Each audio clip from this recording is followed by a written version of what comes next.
Ted Hughes's poem Perfect Light has been inspired by letters and photographs of Sylvia Plath that Hughes rediscovered while preparing her papers for sale to Smith College.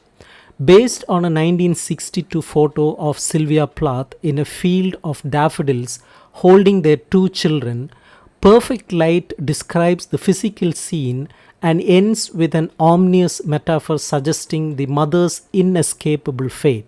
Hughes addresses Sylvia Plath directly as you in the poem, portraying her in angelic terms and comparing her innocence to that of the children before concluding that such a blissful moment was doomed to fade into a perfect light. Let's see the summary of the poem. In the first line of the poem, the speaker establishes the second person address of the poem, talking directly to a you and implying that he is looking at a photograph of the person. Though he does not mention a picture specifically in this line, the phrase "there you are" suggests the premise and the rest of the poem confirms it.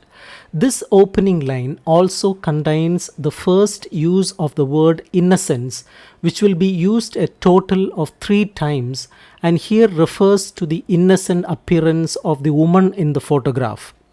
Lines 2 and 3 further establish the setting, explaining that the woman in the picture is sitting among daffodils. The latter word, another one that will appear repeatedly in the poem.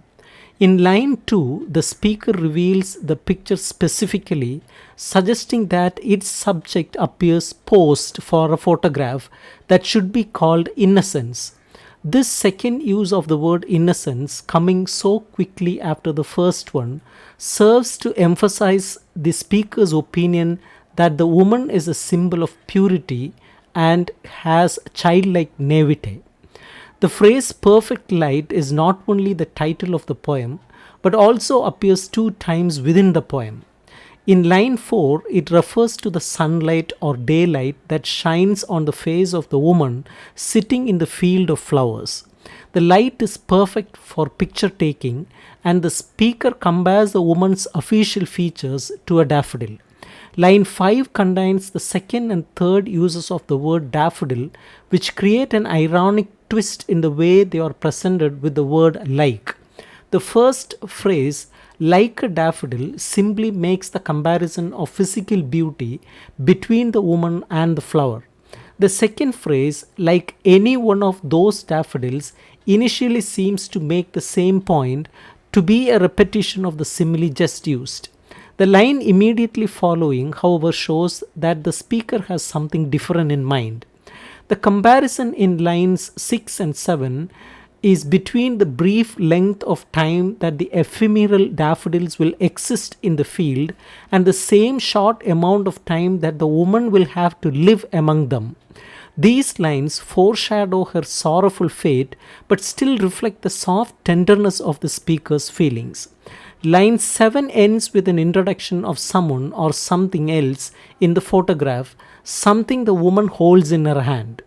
The second subject in the picture is the woman's new son, whom she holds like a teddy bear against her. The child is only a few weeks old or a few weeks into his innocence, and while the third use of the word innocence describes the boy, the woman is still portrayed in her own childlike purity, like a little girl holding a teddy bear.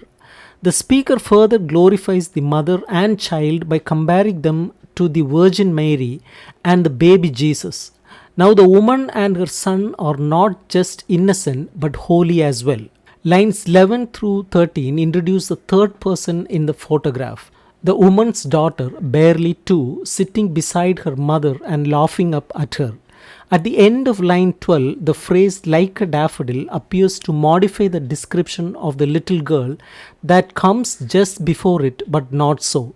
The first word in line 13 is you, meaning the woman, and this is again the person who is compared to the flower.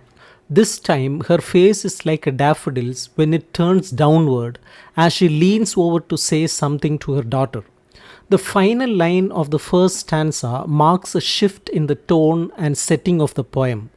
Whatever the woman says to her little girl cannot be understood by the speaker, and the camera, of course, cannot capture it either. The word lost is especially significant here in that it describes not only the woman's fate but also that of the speaker, their marriage, even their love.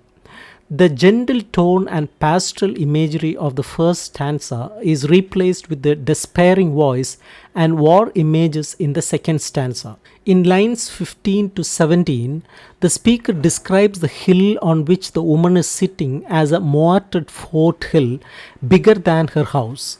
A moat is generally constructed to protect a castle from assault, and this image suggests that the woman is in need of protection from something or someone.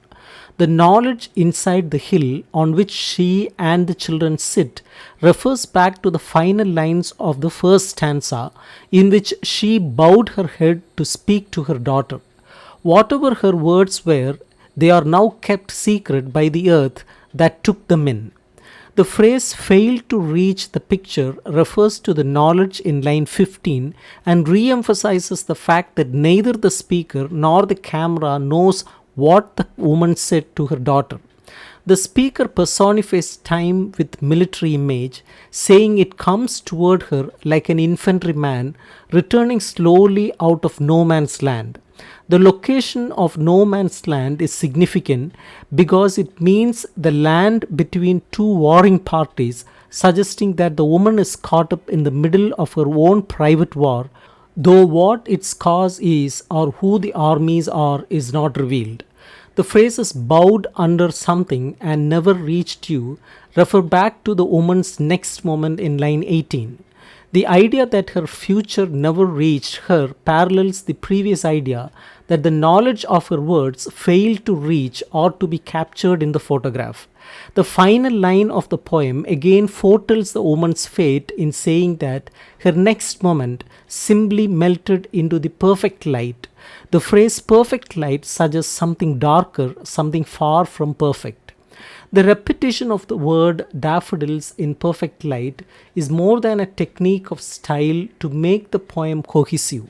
The word appears 5 times in this poem.